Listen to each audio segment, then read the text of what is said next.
بسم اللہ الرحمن الرحیم۔ السلام علیکم ورحمۃ اللہ وبرکاتہ۔ آپ تمام حضرات خیریت سے ہوں گے۔ آپ انشاءاللہ آج کی تعلیم فضائل ذکر سے ہے، چیپٹر 2، پیج نمبر 489۔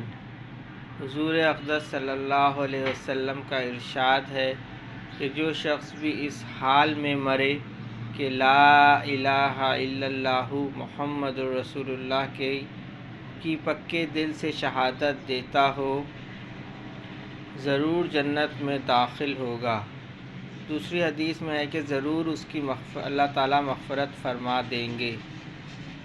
فائدے میں حضرت فرماتے ہیں، حضور اقدس صلی اللہ علیہ وسلم سے صحیح حدیث میں یہ بھی نقل کیا گیا کہ خوشخبری سنو اور دوسروں کو بھی بشارت سنا دو کہ جو شخص سچے دل سے لا الہ الا اللہ کا اقرار کرے وہ جنت میں داخل ہوگا۔ اللہ جل جلالہ کے یہاں اخلاص کی قدر ہے، اور اخلاص کے ساتھ تھوڑا سا عمل بھی بہت زیادہ اجر و ثواب رکھتا ہے۔ دنیا کے دکھاوے کے واسطے، لوگوں کو خوش کرنے کے واسطے کوئی کام کیا جاوے وہ تو ان کی سرکار میں بیکار ہے، بلکہ کرنے والے کے لیے وبال ہے۔ لیکن اخلاص کے ساتھ تھوڑا سا عمل بھی بہت کچھ رنگ لاتا ہے۔ اس لیے اخلاص سے جو شخص کلمہ شہادت پڑھے اس کی ضرور مغفرت ہوگی، وہ ضرور جنت میں داخل ہو کر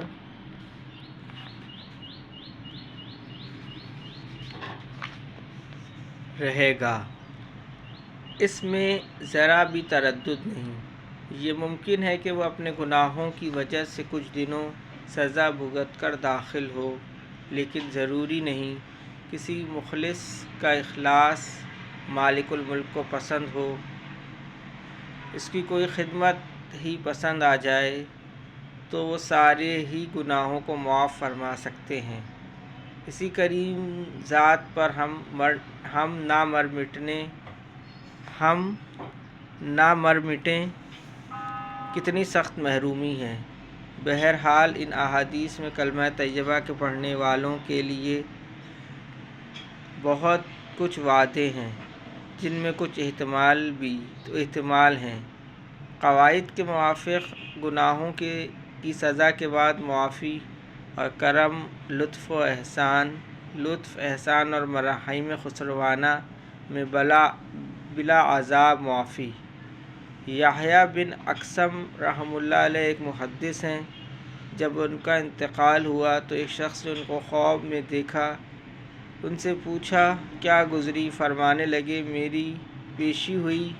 مجھ سے فرمایا او گناہگار بوڑھے، تو نے فلاں کام کیا، فلاں کیا، میرے گناہ گنوائے گئے اور کہا گیا کہ تو نے ایسے ایسے کام کیے ہیں۔ میں نے عرض کیا یا اللہ، مجھے آپ کی طرف سے یہ حدیث نہیں پہنچی۔ فرمایا اور کیا حدیث پہنچی؟ عرض کیا مجھ سے عبد الرزاق رحمہ اللہ علیہ نے کہا، ان سے معمر رحمہ اللہ علیہ نے کہا، ان سے زہری رحمہ اللہ علیہ نے کہا، ان سے عروہ رضی اللہ تعالیٰ عنہ نے کہا، ان سے حضرت عائشہ رضی اللہ تعالیٰ عنہ نے کہا، ان سے حضور اقدس صلی اللہ علیہ وسلم نے ارشاد فرمایا، ان سے حضرت جبرائیل علیہ السلام نے عرض کیا، ان سے آپ نے فرمایا کہ جو شخص اسلام میں بوڑھا ہو اور میں اس کو اس کے اعمال کی وجہ سے عذاب دینے کا ارادہ بھی کروں، لیکن اس کے بڑھاپے سے شرما کر معاف کر دیتا ہوں، اور یہ آپ کو معلوم ہے کہ میں بوڑھا ہوں۔ ارشاد ہوا کہ عبد الرزاق نے سچ کہا اور معمر نے بھی سچ کہا، زہری نے بھی سچ کہا، عروہ نے بھی سچ نقل کیا، عائشہ نے بھی سچ کہا، اور نبی صلی اللہ علیہ وسلم نے بھی سچ کہا، اور جبرائیل نے بھی سچ کہا، اور میں نے بھی سچی بات کہی۔ یحییٰ رحمہ اللہ کہتے ہیں کہ اس کے بعد مجھے جنت میں داخلے کا ارشاد فرما دیا۔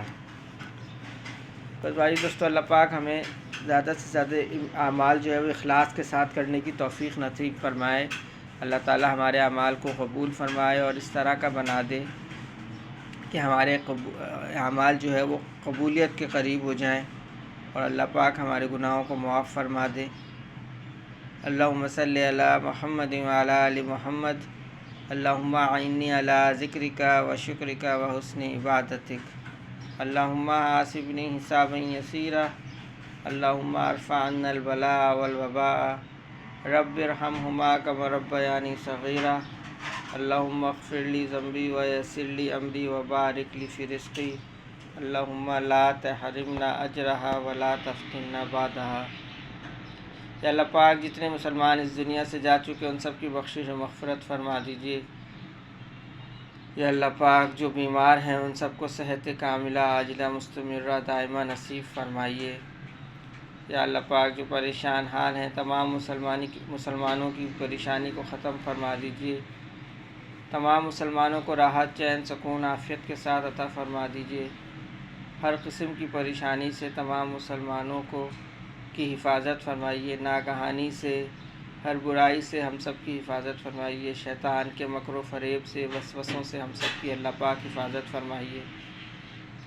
کہ اللہ پاک ہمیں 5 وقت نماز جماعت کے ساتھ پڑھنے کی توفیق عطا فرمائیے، زیادہ سے زیادہ نیک اعمال کرنے کی اللہ پاک ہمیں توفیق عطا فرمائیے، دین کے اس راستے کے لیے قبول فرما لیے، دین کی اس محنت کے لیے جو کام ہو رہا ہے اللہ پاک ہمیں قبول فرما لیجیے، زیادہ سے زیادہ نیک اعمال کرنے کی توفیق عطا فرمائیے۔